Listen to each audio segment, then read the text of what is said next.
Thank you, Mr. President.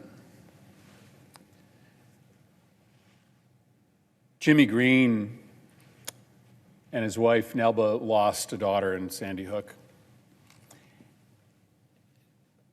Jimmy said this leading up to the 10-year mark of the shooting in Newtown that we are commemorating today. He said, "There's a saying in our culture that time heals all wounds, but I wouldn't say that's true in my case." Senator Blumenthal and I have been down here on December 14th, 9 years in a row. Senator Blumenthal and I have given hundreds of speeches on this floor in the intervening days and months in between those anniversaries, talking about what happened in Sandy Hook and trying to compel our colleagues to action. But there's nothing that we can say that explains through words the feeling of cataclysmic loss when you lose a child, a 6-year-old or a 7-year-old or an 18-year-old or a 19-year-old. Senator Blumenthal and I were there at that firehouse in Sandy Hook that day. There were a lot of days where I wish I hadn't heard and seen the things that I saw and heard that day, but we were voyeurs. We were interlopers.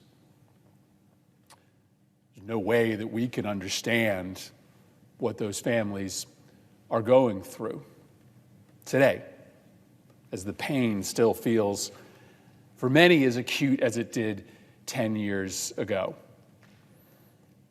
And so, Senator Blumenthal, I think it's important to come down here and honor the memory of those children and those 6 educators every year on December 14th. But I also know that there's nothing that I can do with words to explain to you how different the community of Sandy Hook is and how those lives will never, ever be the same. And I guess I come to this day every year with 2 emotions, right? One of just deep sorrow, just to think about who those kids were going to become.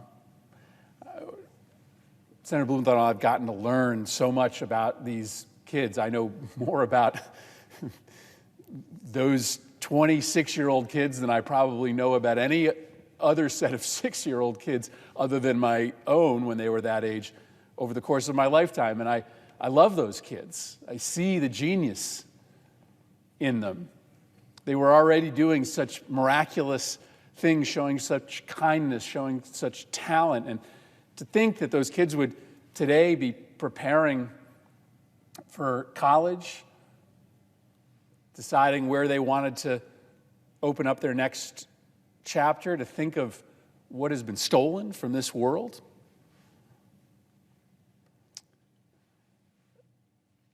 My sorrow is also due to the fact that, well, this nation is different today than it was before Sandy Hook. Well, the country now compels us to action. There are groups all over the country dedicated to trying to change the laws of this country to make a Sandy Hook less likely. This was happening before Sandy Hook. Now, Sandy Hook was the first shooting of little kids in school of this size. But a few weeks after Sandy Hook happened, Senator Blumenthal and I went to do a community meeting in the north end of Hartford. And there we met parents of children who had been killed on the streets of Hartford that were furious. And even more furious after Sandy Hook. They told us nobody can relate to those families in Sandy Hook more than we can, right? We lost children just like they lost children. But why did this country wait until Sandy Hook to open their eyes to the epidemic of gun violence that exists every single day, whether or not it hits the headlines? So my sorrow today is for what we lost 10 years ago today, for the genius and the talent that was extinguished from this earth, those kids and those educators, those teachers. But also my sorrow today is for the fact that it took Sandy Hook to wake this country up to what had been happening in front of us every single day. And to really understand the gravity of Sandy Hook, you can't just think about those kids, right? That's the worst part of this by leaps and bounds.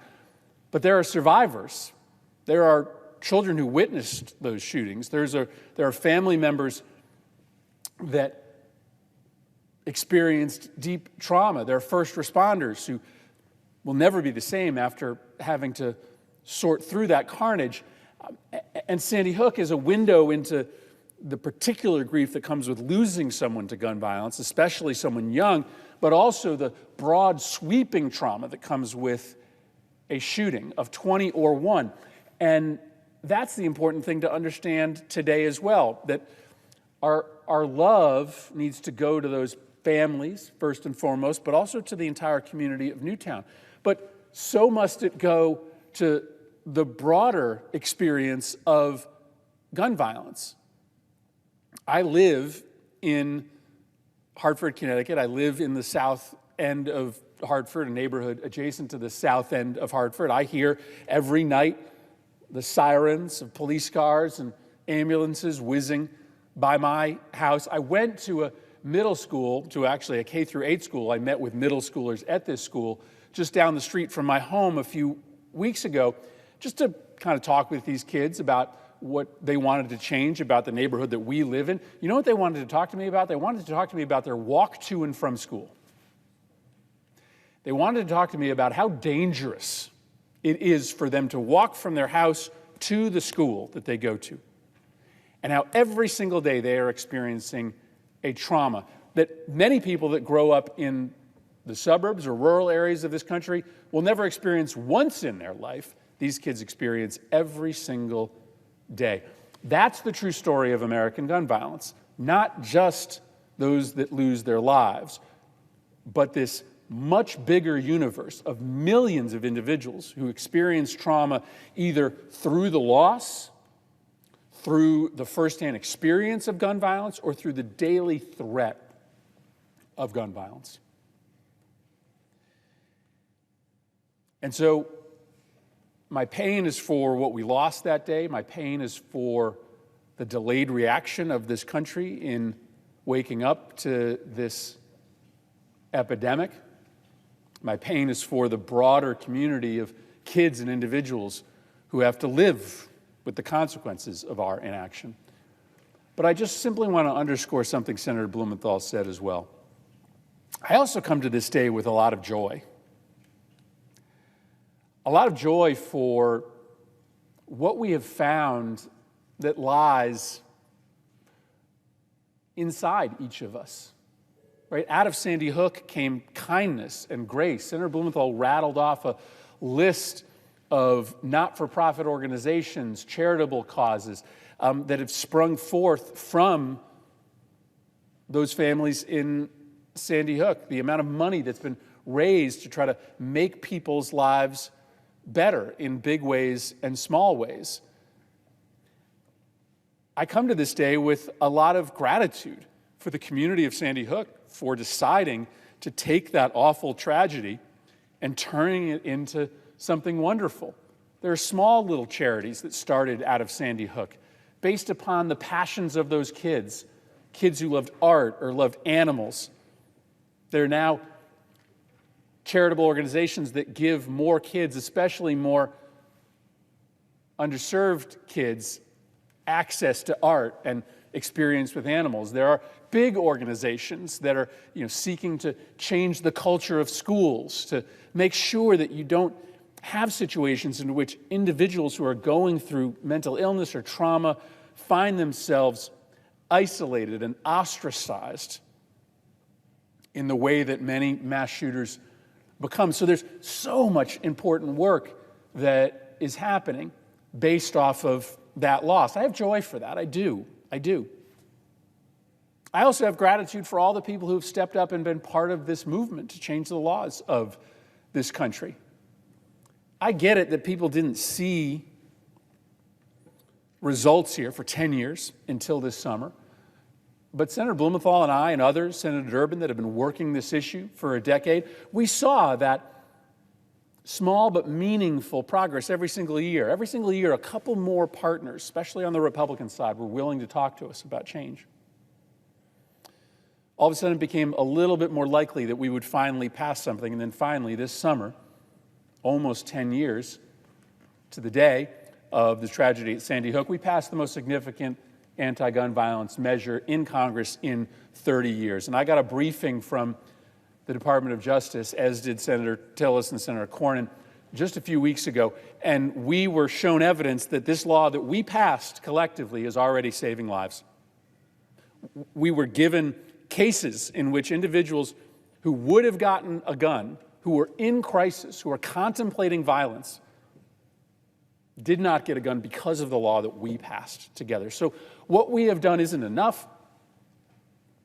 It doesn't absolve us of the responsibility to do more, but it is saving lives. And this day for me comes with gratitude and joy for all of the people all across this country, especially those people in Newtown who've decided to be part of this movement, which allowed us to pass legislation this summer, which is, as we speak, saving lives all around this country.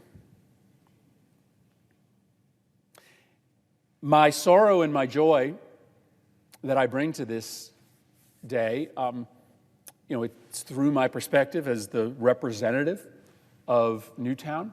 I was the congressman from Newtown for 6 years. I'd just been elected to the Senate about a month prior when Sandy Hook happened. But it is also due to my perspective as a parent. My kids are amongst this generation that has grown up knowing nothing except for the threat of a mass shooting.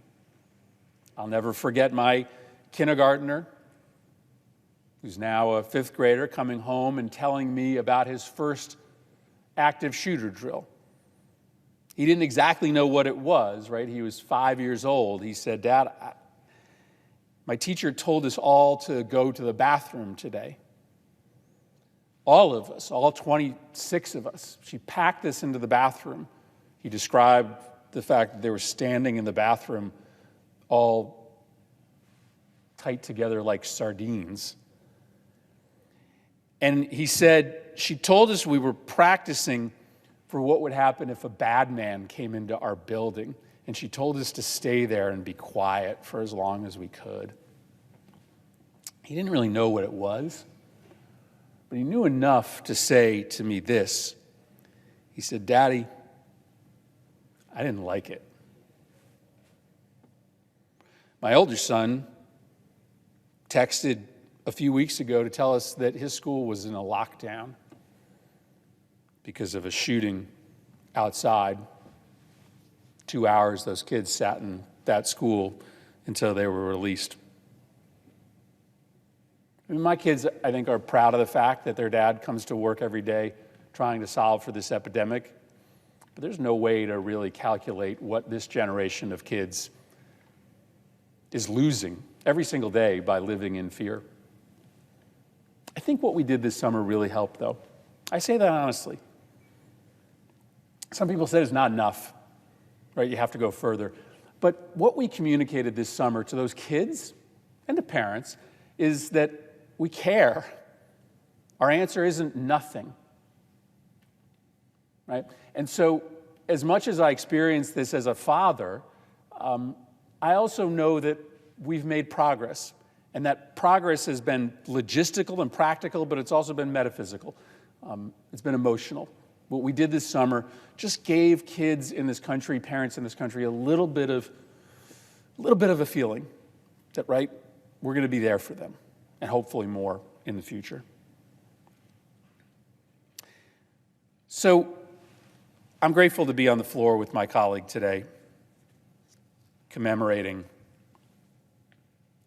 everything that we lost in Sandy Hook, thanking the community members in Sandy Hook for standing up and showing the world the best part of that community. I'm grateful to my colleagues this year for turning a page, turning a corner in our obligation to keep our kids safe. And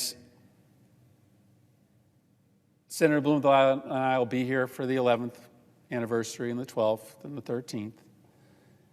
And hopefully we will have more progress to discuss. We will have more positive change brought to this country by the families of Sandy Hook. Robbie Parker and his wife lost their little daughter, Emily. Emily's so cute. 6 years old when she died. Robbie said this. Robbie said, "We've learned how to hold on to two things. We can enjoy the things that make us happy," Robbie says about his family, the Parkers. "And we can also carry the pain of losing someone and the sorrow that comes with that." It's okay to feel both things today.